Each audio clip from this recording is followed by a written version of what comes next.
beautiful tonight. Thank you. Thanks for being here. Thanks. Now, we've all had the experience of, like, being on TV and having your life change and being very beautiful. Sorry. But this must have really affected you because you were quite young when this whole Sopranos thing hit. Yeah. How did it change your life? Only for the better. I mean, yeah, you do get recognized a lot in the street and whatnot. One thing I'm surprised is how many little kids recognize me, because I really didn't think they were the demographic we were trying to get across to. Yeah, little kids are supposed to be watching The Sopranos. I know, and a friend of ours just told us a story that, you know, this guy every Sunday night would sit and watch The Sopranos. His little 5-year-old daughter would sit with him sometimes and watch it. So it was like 2 or 3 weeks in a row she would watch it. And he didn't think she understood or anything, so it was no big deal.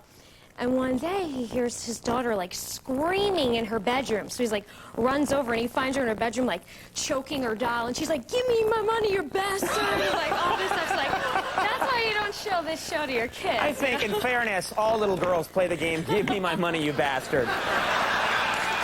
It's something you do when you're a little kid. I missed out on that one. She took her doll on a boat ride, and those are fun games for little girls. Exactly.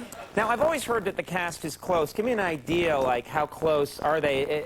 They must be, are they protective of you, the adult cast members, you know? Yeah, I think coming into the show, I've inherited, like, 5 extreme father figures.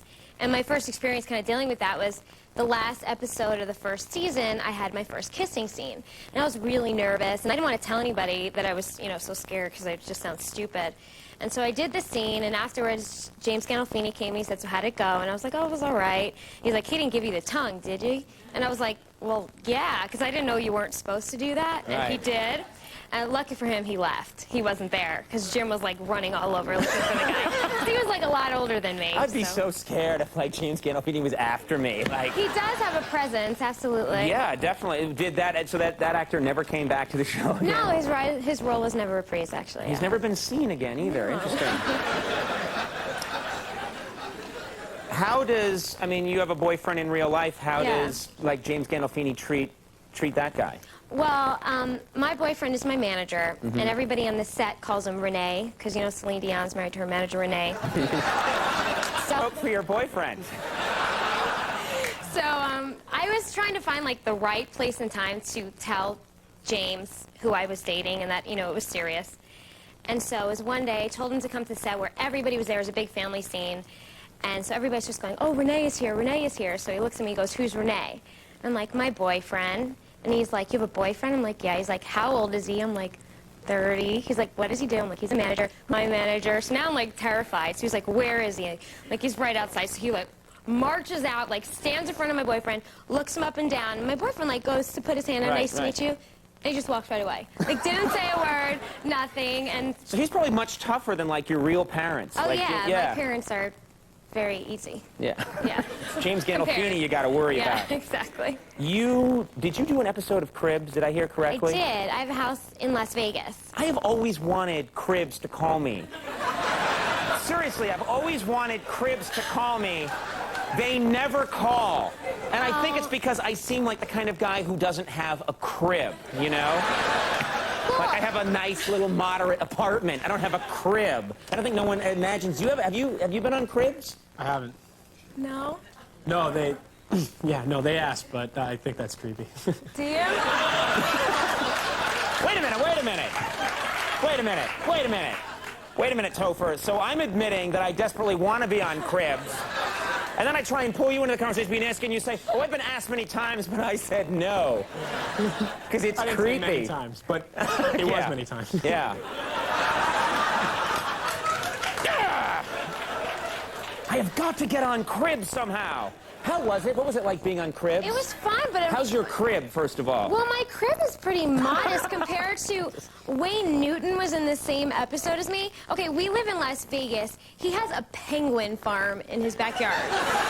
Now, don't laugh. In fairness, you pretty much have to have a penguin farm if you live in Las Vegas. I guess so. I guess I missed the memo. But then he has, like, 80 thoroughbred horses in his backyard. Well, that sounds like something that Cribs is going to like. They like over-the-top. They don't want to see, like, here's my IKEA bench. Well, you know what I mean?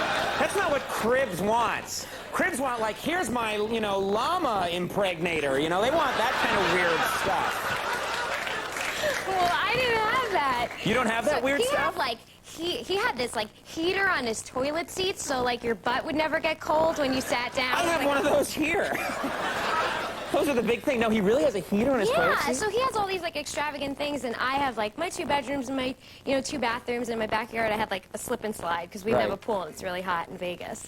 But I Wayne guess I Newton should probably get has like a 900-foot slip and slide. Probably. That penguins get fired down. Pew, pew, quack, quack, quack, quack, quack. Man. Well, it sounds like, so you're worried that your crib didn't compare to his crib. Not at all. All right. Yeah. Well, if they have neon, I'm going to really get some funky stuff in my apartment. Or, sorry, crib. Well, the season premiere of The Sopranos, everyone's waiting for this, airs Yeah. September 15th at 9 on HBO. Finally.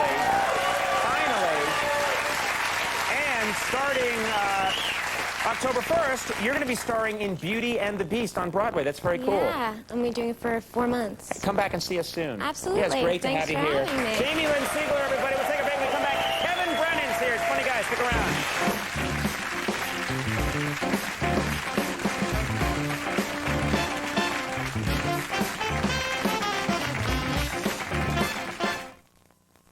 Big thanks to Jamie Lynn Sigler for being here. Thank Settle down, fellas. Settle down. For Grace for being here. You're a good man, Topher. Settle down, fellas. And of course, Jimmy Vivino and the Max Weinberg 7.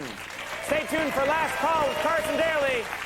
We'll see ya. Have a good weekend. Bye-bye.